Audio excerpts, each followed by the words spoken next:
Okay, let's unpack this. Kodak, it conjures up these classic images, right? Photography's golden age. Yeah, the brownie camera, the yellow film box, iconic stuff. Totally. But fast forward to today, May 2025. What on earth does Kodak actually do now? It's a great question. And you're probably looking for that quick download, right? The essential info without getting totally swamped in data. Well, you've definitely landed in the right place. This deep dive, it's going to reveal the surprising reality of Eastman Kodak Company. And based on our research, there are some surprises. Stick with us, yeah. What we've uncovered might genuinely surprise you. So what's fascinating here is we're diving deep into Eastman Kodak, that's ticker KODK, as of May 5th, 2025. We've got this really comprehensive Kodak Deep Research Analysis report, dated right then. Fresh data. Exactly. And our goal, our mission, if you like, is to pull out the most critical insights for you. They're talking understanding their business now. Right. Evaluating the leadership, checking out their financial health, gauging how the market feels about them. Who owns the stock? Yeah, ownership, and breaking down the key risks they're facing, all based on these sources. Perfect. So here's our plan, our roadmap. First half, we're going to dissect their business understanding, like what do they actually sell now? How they make money. Then we'll look at the people in charge management evaluation and wrap up that first half with a good, hard look at their financial health, the numbers. Makes sense. Second half, we'll shift gears, get a feel for market sentiment, see who the big players are in ownership structure, break down the pitfalls with a risk assessment SWOT analysis included, and then pull it all together. Brief conclusion, and yeah, that final thought we teased to really get you thinking. Sounds like a plan. All right, Chapter 1, Business Understanding. Let's maybe forget those old film images for just a second. Right. Kodak today. It's a global technology firm. Focused on what, mainly? Two main areas, commercial print and something they call advanced materials and chemicals, AM&C. AM&C, okay. Yeah. And this is where it gets interesting, the revenue streams. They've really shifted. Dramatically. Fiscal year 2024, total revenue actually dropped 7%, down to about $1.043 billion. And within that? Well, the print segment, that's traditional and digital, it saw a pretty significant decline. We estimate around $726 million. Which is down how much? About 11% down from the year before. And that's still roughly 70% of their total revenue. So a big piece is shrinking. Oof. That really highlights the challenges, doesn't it, in those, traditional markets? Absolutely. But on the flip side, you need to look at their advanced materials and chemicals segment, AM&C. How's that doing? That actually grew, up about 6%, reached around $287 million.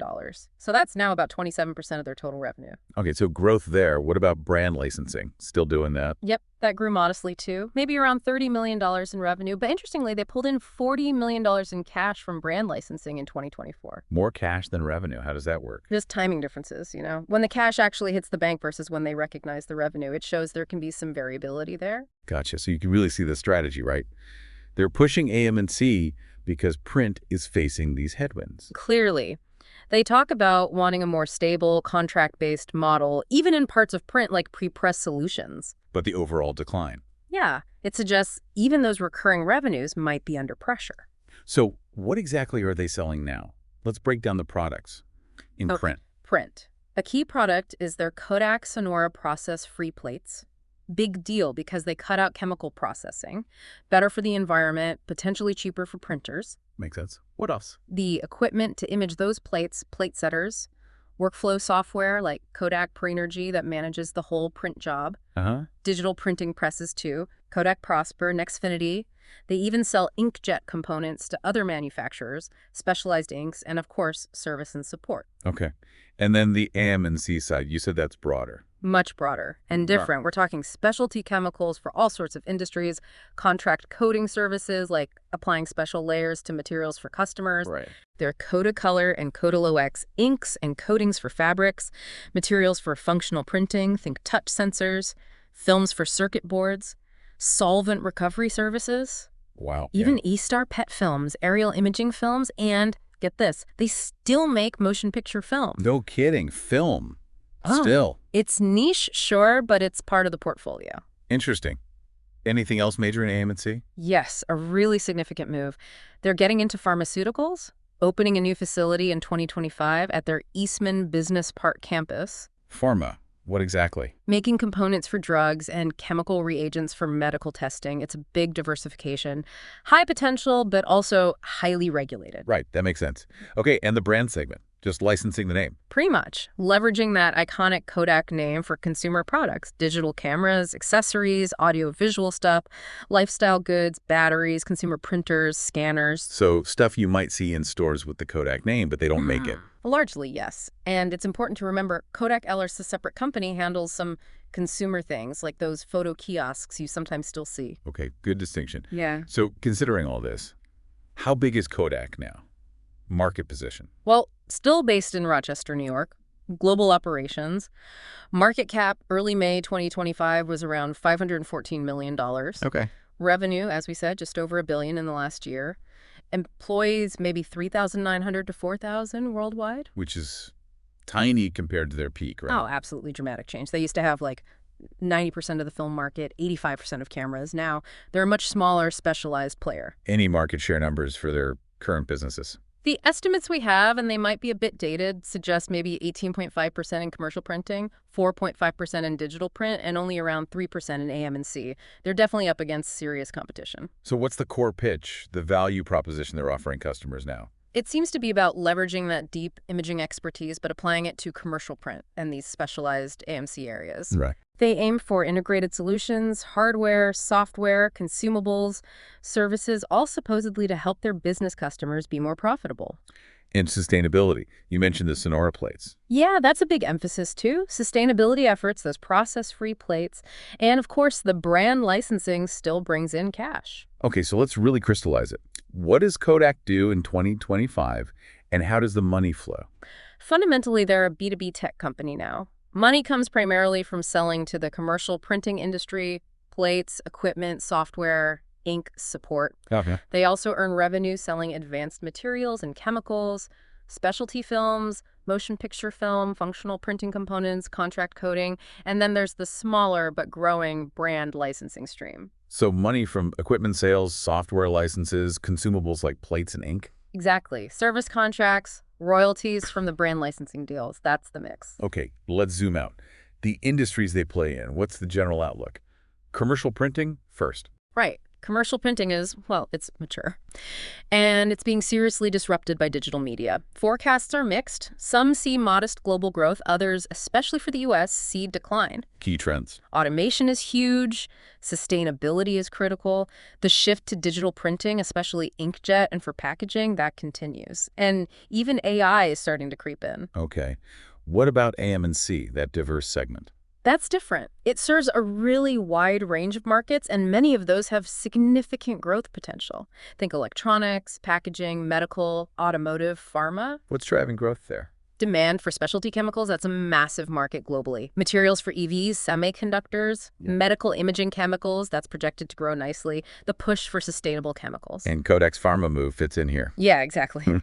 While overall U.S. chemical production growth might be modest in 2025, their focus on pharma ingredients aligns with that trend of bringing production back onshore. And motion picture film. You said niche. It's niche, but there's renewed interest. Some filmmakers just love the aesthetic, right? And it's still valued for archiving. So the broader film video market is strong. Very strong. Streaming, global content creation.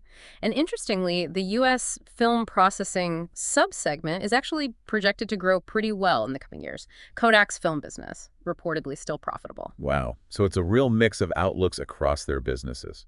Must be tricky deciding where to put the money. Absolutely. Strategic prioritization, capital allocation, it's crucial. We'll touch on that more later. Okay, so who are they up against? The competition? Intense. Across the board. In print, you've got the giants. HP, Canon, Fujifilm, Ricoh. Yeah. Big diversified companies. How does Kodak compete there? They have to differentiate technology like Sonora, their workflow software, cost, sustainability angle. And AM&C. Varies. Yeah. Fujifilm is big in films. Then you have large chemical companies, specialized firms, especially in pharma ingredients. Brand licensing. Indirect competition, really. Just other brands looking for licensing deals. So key names, Canon, Fuji, HP, Ricoh. Epson, Nikon too. Those are the main ones that come up. And always remember, Eastman Kodak, KODK, is separate from Kodak Alaris. Crucial distinction. Got it. Regulatory environment must be complex. Environmental regs, chemical safety rules, and now with pharma you add CGMP, FDA oversight, plus that increasing focus everywhere on sustainability. Now, the big one. Those 2025 U.S. tariffs. How badly could they hit Kodak? This is potentially a major impact, very significant threat. We're talking a baseline 10% on all imports since April 5th, 2025. Plus extras. Plus these reciprocal tariffs on countries with trade deficits, specific high tariffs. China at 20%, Canada, Mexico, maybe 25% outside USMCA, potential hits on EU, Vietnam, Japan. And Section 232 steel and aluminum tariffs are back at 25%. Okay, how does that translate directly to Kodak's business? Direct for it. Increased cost of goods sold immediately. Raw materials, chemicals, aluminum for plates, silver for film, electronic components they might import. Squeezing margin. Exactly. Big pressure on gross margins, especially in print where things are already tight. Then you've got potentially costly supply chain shifts, finding new suppliers, new logistics, longer lead times. And they just buy American? Might be tough. Domestic sourcing could face its own challenges with everyone scrambling. And the killer question, can they pass these costs on to customers? Especially price-sensitive print customers. Probably difficult. So higher costs, supply chain chaos, profitability hit. That's the risk. In a nutshell, heightened risk across the board from these tariffs. Okay, barriers to entry. How hard is it to start a competing business? Varies. Print, moderate barriers. You need capital, distribution, expertise, IP, brand helps. But the fierce competition shows it's doable. AM&C? Higher barriers there, deep science needed, R&D spend, patents, specialized manufacturing clean rooms, CGMP for pharma, plus established relationships matter a lot. And brand licensing. Low barrier to license out, depends entirely on the brand's value. Okay, big picture again, long-term future for these industries and Kodak's adaptation. Very different futures. Commercial print likely keeps contracting, shifting to digital niches, sustainable options, traditional offset. Probably continues declining. Kodak has to navigate that. AM&C. Strong long-term growth potential, linked to tech advances in healthcare, electronics, etc. The niches Kodak's targeting, like pharma ingredients, could be substantial. Even motion picture film seems stable, if niche. So it's not about industries disappearing. No, it's about Kodak's ability to adapt and execute successfully in those AM&C growth niches. That's the key. All right, final piece of business understanding. Competitive advantage. Do they have a moat? The million-dollar question. That iconic brand.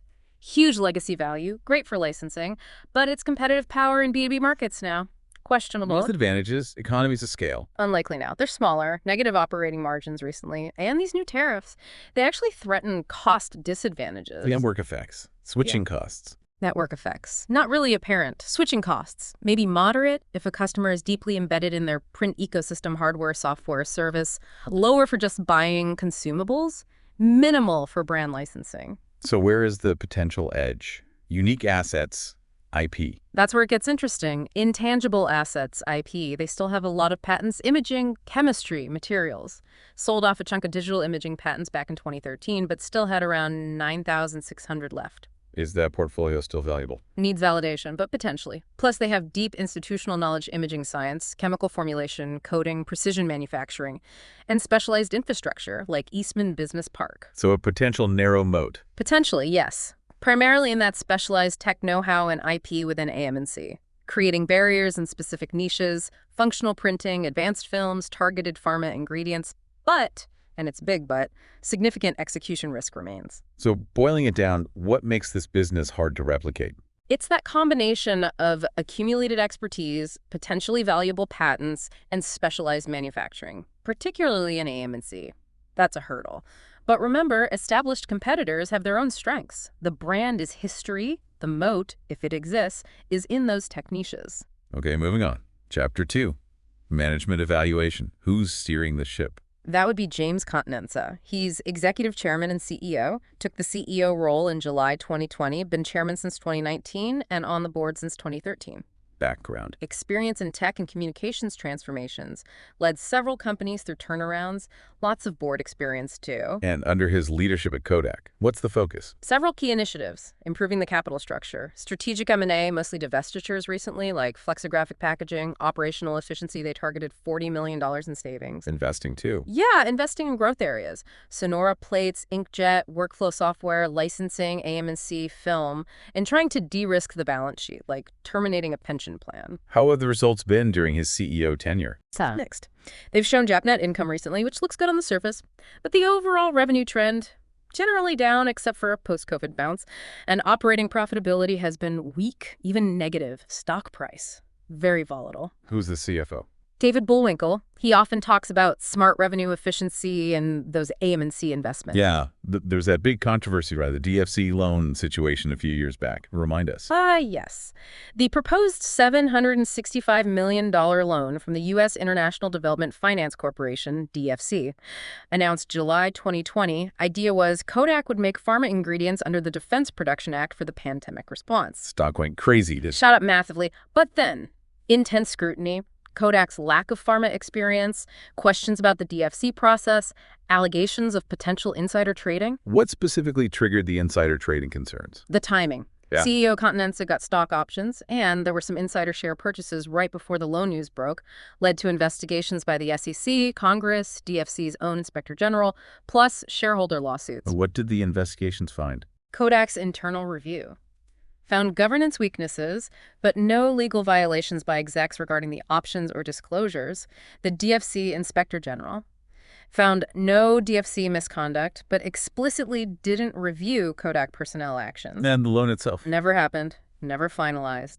Management says they still intend to pursue pharma independently, though. So, from an investor perspective, yeah, what does that whole episode suggest? It raises real questions. About management judgment, about governance effectiveness. Even if everything was technically legal, the timing, the optics, it created a significant governance question mark that still lingers. Okay. How about their communication? Transparent. Standard channels. Earnings calls, press releases, investor website, SEC filings, sustainability reports. But the way the DFC loan news was handled, it suggests potential weaknesses in controlling information and being fully transparent around really critical events. Ethical reputation. How do they position themselves? Publicly, they emphasize ethics. Business conduct guides, stated values. Historically, they even got awards for citizenship. Sustainability messaging is strong now, too. But the DFC controversy and the memory of their past bankruptcy, that's likely tarnished the perception somewhat. Okay, bottom line on management. Are they honest, capable, and shareholder-oriented? Tough question. Very. Honesty. No direct evidence otherwise in our sources, but the DFC situation raises judgment questions. Capability. Continenza has turnaround experience. The strategy efficiency, AM&C pivot is articulated, but execution is key and results are mixed. History has strategic failures too. Shareholder-oriented. Some actions look like it. Capital structure fixes, divestitures, growth investments. Insider ownership helps align interests. But the DFC options timing was viewed badly. No dividends, no buybacks, so the assessment is definitely tempered by those governance questions and the lack of direct cash returns. Let's shift to capital allocation. How are they using their money? Seems heavily focused on investing in the core business, especially growing AM&C. That new pharma facility, modernizing film manufacturing, those are big capital spends. Also, IT, restructuring for efficiency. R&D continues, usually tens of millions a year. Clear shift towards AM&C investment. M&A strategy, buying or selling? Historically, they did a lot of M&A, trying to diversify into digital lately. Focus seems more on selling non-core assets. Flexographic packaging was sold. They're marketing personalized and document imaging. No big acquisitions recently mentioned. Seems like internal investment and debt management are the priorities. Share buybacks. Yeah. Dividends. No recent buybacks. Unlikely anytime soon, given negative free cash flow, AM&C investments, and debt. Dividends, none currently. Last one was 2008, not expected back soon. Okay, the critical measure. Return on invested capital. RIE. What's that look like? It's complicated. Different sources give different numbers, probably calculation differences. Our report mentions figures from maybe 8% down to negative 1.19%. Yeah, big range. Yeah. A simplified calculation using FY24 numbers gets around 8.4%, but Guru Focus, using a more detailed method, estimates TTM ROIC as negative and FY23 as barely positive, like 0.7%. And their cost of capital. Guru Focus estimates their WACC, Weighted average cost of capital is much higher, around 13.7%. So the takeaway, recent ROIC is low, likely below their cost of capital. Even with that recent gap profit. Right, because that profit was largely driven by non-operating income, like pensions. The underlying operating business is struggling to generate adequate returns on the capital invested. Big difference between accounting profit and real economic value creation here. So are they using capital effectively to grow shareholder value based on ROIC? Effectiveness looks questionable right now. Low ROIC, likely below WACC, means investments aren't generating strong returns. They aren't returning capital via dividends or buybacks. So value creation hinges entirely on those internal AM&C investments paying off with profitable growth and positive free cash flow, significant execution risk. All right, let's move into Chapter 3, financial health, trying to really dig into the numbers, assess stability. Absolutely. Let's start with some key metrics. We have a summary table. First thing that jumps out, low PE ratio, price to earnings, around 7.1x. Looks cheap. Seems attractive, yeah. Especially with positive DAP net income, 102M and EPS. It's 18.90. But you got to look deeper. Operating margin, negative 1.05%. Operating cash flow, negative $7 in FY24. Free cash flow, negative 24 hours. So that low PE is misleading. Highly misleading, yes. It's being massively skewed by that non-operating income, mainly pensions, those reported earnings. Not representative of sustainable earning power from core operations at all. What about pros to book, PB? Trading at a discount there, around 0.6x to 0.8x book value. Even bigger discount to tangible book value per share, which is $10.32. So maybe undervalued. AAI, I called it deep value. Could signal undervaluation, yes, but it could also signal major market concerns about asset quality, earning power, given the negative operating performance and cash burn.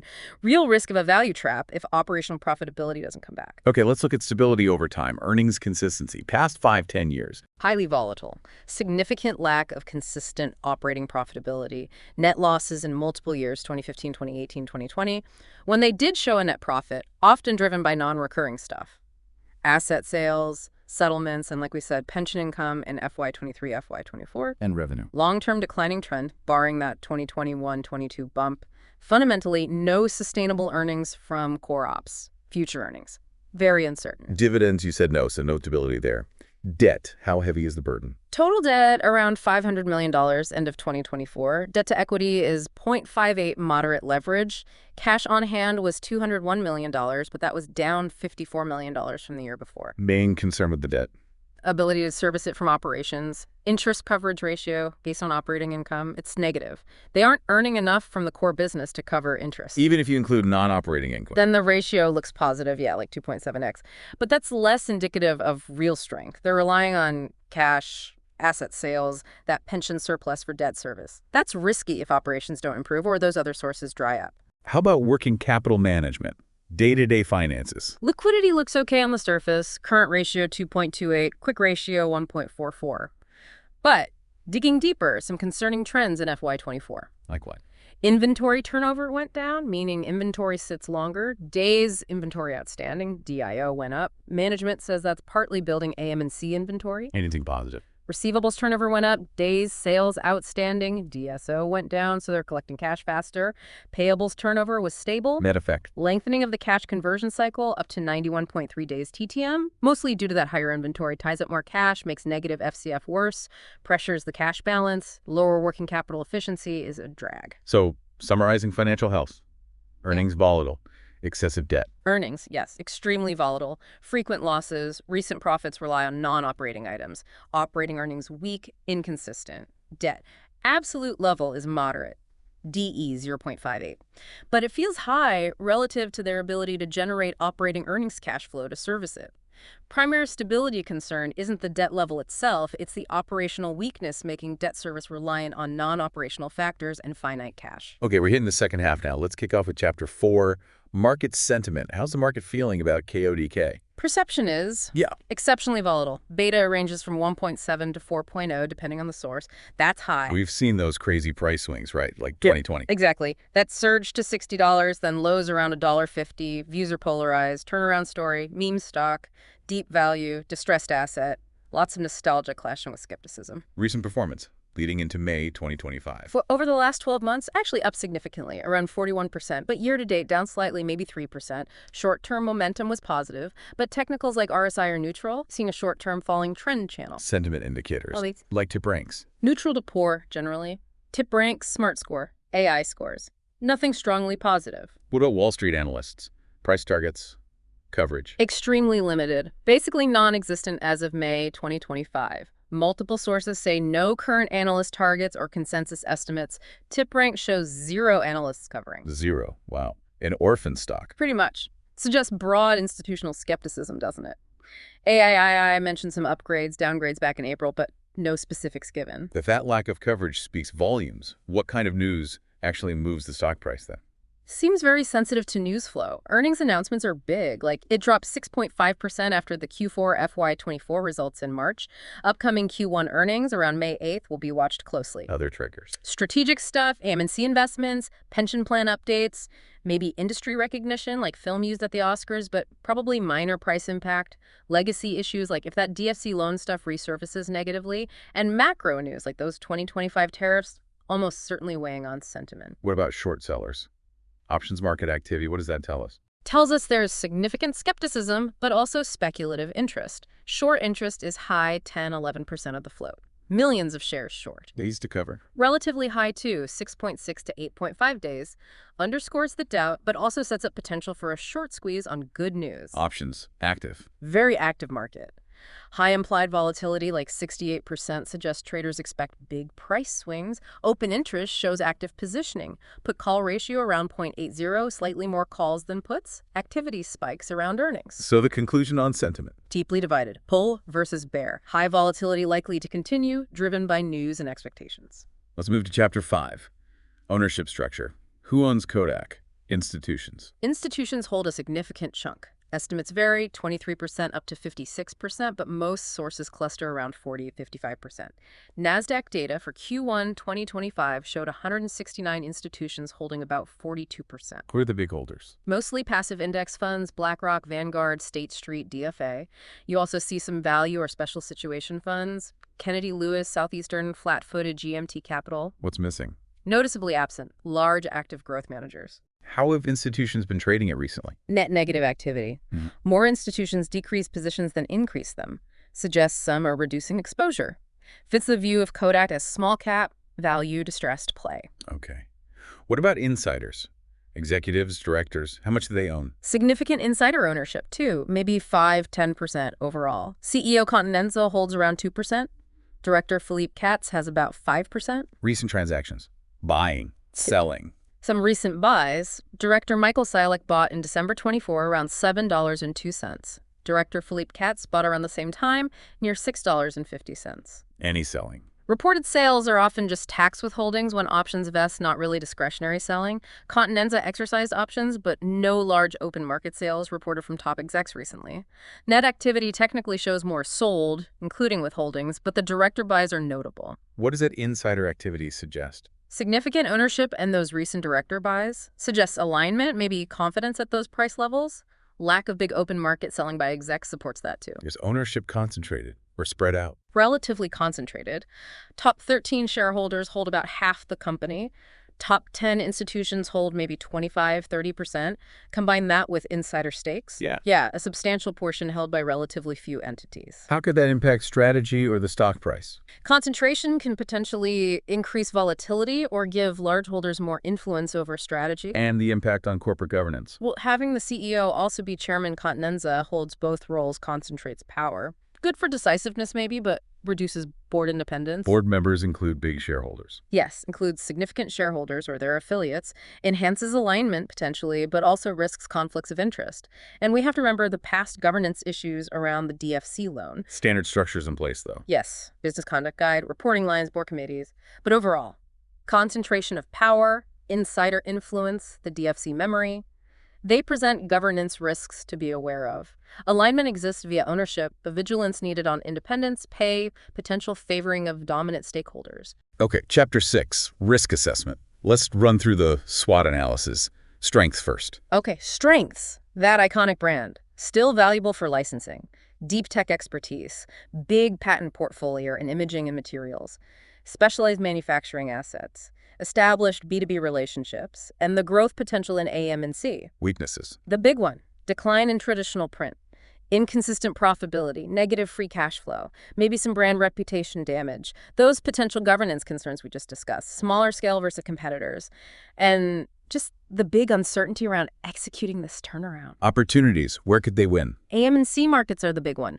Pharma ingredients, specialty chemicals, functional printing, niches in digital print, maybe. Continued demand for motion picture film, leveraging their IP more.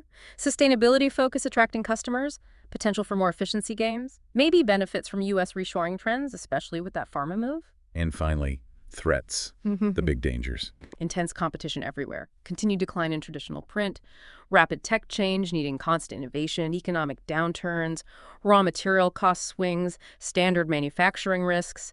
Supply chain disruptions, still a worry. But the biggest threat right now seems to be those 2025 U.S. tariffs. We detailed the impact, increased costs on chemicals, aluminum, squeezing margins, especially in print. Supply chain adjustments needed, hard to pass costs on. It's a really substantial, immediate headwind, big threat to profitability and performance. All right, we've reached the end. Chapter 7. Brief conclusion and that end hook reveal.